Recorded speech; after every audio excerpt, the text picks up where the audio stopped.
मध्य प्रदेश विधानसभा चुनाव 2023 के लिए बीजेपी ने अपने पासे फेंकना शुरू कर दिया है। अब पासे के लिए कितना मददगार साबित होंगे, ये तो चुनाव के समय ही पता चलेगा। फिलहाल बीजेपी ने आदिवासियों के प्रभाव वाली 68 सीटों को जीतने के लिए अपनी पूरी ताकत झोंक रखी है। बीजेपी की रणनीति आदिवासी वोट बैंक के सहारे एक बार फिर से मध्य प्रदेश की सत्ता में वापस आने की है। बीजेपी ने इसकी शुरुआत जून के महीने में ही कर दी थी, जब प्रधानमंत्री नरेंद्र मोदी और गृह मंत्री अमित शाह को आदिवासी बहुल सीट शहडोल में एक जनसभा को संबोधित करने के लिए बुलाया गया था। बीजेपी ने विधानसभा चुनाव 2023 के लिए मध्य प्रदेश की लगभग 1.75 करोड़ की आबादी को साधने के लिए खास रणनीति तैयार की है। मध्य प्रदेश के छत्तीसगढ़ की सीमाओं को लगने वाले विंध्य महाकौशल की 68 सीटों पर अपनी पूरी ताकत लगा रखी है। मध्य प्रदेश की राजनीति को जानने वाले कहते हैं कि प्रदेश का आदिवासी वर्ग बीजेपी की पकड़ से बाहर होता जा रहा है। यही वजह है कि पार्टी आदिवासियों के बीच अपने सबसे लोकप्रिय दोनों नेताओं को चेहरा बनाकर इस बड़े वोट बैंक को साधने की कोशिश कर रही है। बीजेपी ने अपनी रणनीति के तहत आदिवासी बाहुल्य क्षेत्र मंडला में अपनी जन जागरण यात्रा को शुरू करने के लिए चुना। जन जागरण यात्रा को शुरू करने के लिए खुद गृह मंत्री अमित शाह ने मंडला आकर बीजेपी की जन जागरण यात्रा को हरी झंडी दिखाई। इस अवसर पर गृह मंत्री अमित शाह ने कहा कि कांग्रेस ने आदिवासियों के लिए जल, जंगल और जमीन के अधिकार की सिर्फ बातें की, लेकिन मोदी जी ने जल, जंगल और जमीन के साथ सुरक्षा, सम्मान और समावेशी विकास को जोड़कर आदिवासियों का कल्याण किया।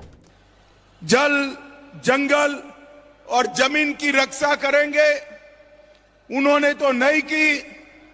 मोदी जी ने जल, जंगल और जमीन के साथ सुरक्षा, सम्मान और समावेशी विकास को जोड़कर आदिवासी कल्याण का एक अकल। बीजेपी ने अपनी रणनीति को धरातल पर उतारते हुए रानी दुर्गावती गौरव यात्रा निकाली, जिसका शुभारंभ भी गृह मंत्री अमित शाह ने 22 जून को बालाघाट में किया था। इस गौरव यात्रा से बीजेपी ने महाकौशल इलाके के सभी जिलों मंडला, डिंडोरी, सिवनी, बालाघाट और छिंदवाड़ा को कवर किया था। ये यात्रा प्रदेश के 5 अंचलों में बालाघाट से शहडोल, छिंदवाड़ा से शहडोल, सिंग्रामपुर से शहडोल, कालिंजर फोर्ट से शहडोल, साथ ही सीधी से शहडोल तक निकाली गई थी, जिसका समापन रानी दुर्गावती गौरव यात्रा का समापन 27 जून को शहडोल में हुआ था। और इसके समापन के अवसर पर प्रधानमंत्री नरेंद्र मोदी भी शामिल हुए थे। इस अवसर पर प्रधानमंत्री ने सिकल सेल एनीमिया बीमारी से मुक्ति का कार्यक्रम भी लॉन्च किया था। प्रधानमंत्री आदिवासी समाज के लिए पीएम मोदी ने मध्य प्रदेश में 1 करोड़ आयुष्मान कार्ड जारी किए थे। वहीं मंडला में 5 सितंबर को बीजेपी की जन जागरण यात्रा के शुभारंभ के अवसर पर गृह मंत्री अमित शाह ने पहली बार अल्पसंख्यक कार्ड निकाला है। अमित शाह ने एक जनसभा को संबोधित करते हुए कहा कि कांग्रेस की सरकार में प्रधानमंत्री रहते हुए मनमोहन सिंह ने कहा था कि देश की तिजोरी पर सबसे पहला अधिकार अल्पसंख्यकों को और आदिवासियों का है।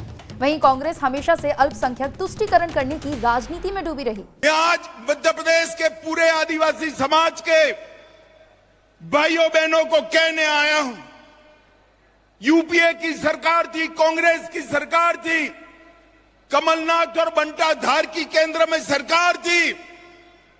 मनमोहन सिंह ने एक स्टेटमेंट किया, वो प्रधानमंत्री थे, उन्होंने एक स्टेटमेंट किया। क्या स्टेटमेंट किया?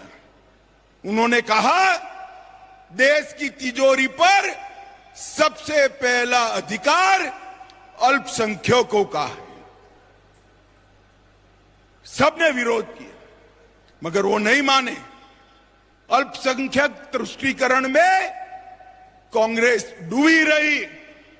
अंततः गत्वा 2014 में मोदी जी की सरकार आई। मोदी जी, उनका नेता ये नाते चयन करना था।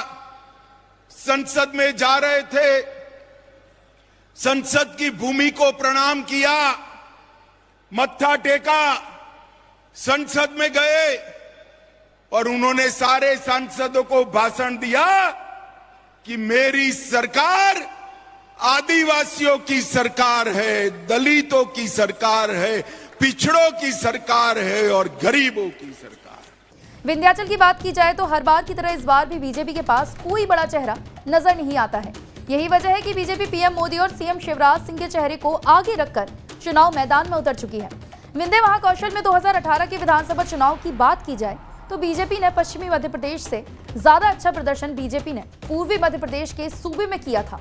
विंध्य महाकौशल की 30 सीट में से 24 सीटों पर बीजेपी ने जीत दर्ज की थी।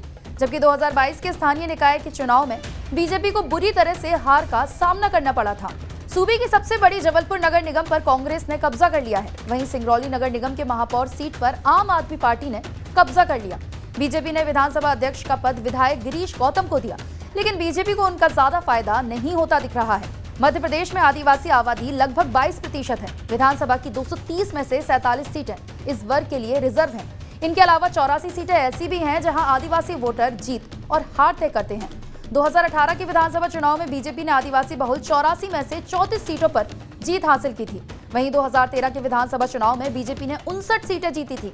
इस तरह से 2018 के विधानसभा चुनाव में बीजेपी को 25 सीटों पर नुकसान उठाना पड़ा था। जिन सीटों पर आदिवासी उम्मीदवार जीत और हार तय करते हैं, वहां सिर्फ बीजेपी को 16 सीटों पर ही जीत मिल सकी थी। 2018 के विधानसभा चुनाव में बीजेपी को सरकार बनाने के लिए बहुमत से 7 सीटें कम मिली थी। इससे साफ जाहिर होता है कि आदिवासियों का साथ नहीं मिलने के कारण बीजेपी का सत्ता वापसी का सपना 2018 में पूरा नहीं हो सका था। पिछले विधानसभा चुनाव में भाजपा ने कुल 109 और कांग्रेस ने 114 सीटें जीती थी। हार जीत का अंतर इतना मामूली था कि यदि आदिवासी मतदाता बीजेपी से नहीं छिटकता तो उसकी सरकार बननी तय थी। इस कारण बीजेपी सरकार अब आदिवासी मतदाताओं की अहमियत अच्छे से समझ चुकी है। यही वजह है कि बीजेपी 2023 का विधानसभा चुनाव और 2024 का लोकसभा चुनाव आदिवासी और अल्पसंख्यक वोटरों के सहारे जीतना चाहती है। अब बीजेपी की ये रणनीति कितनी कामयाब होती है, ये तो समय ही बताएगा।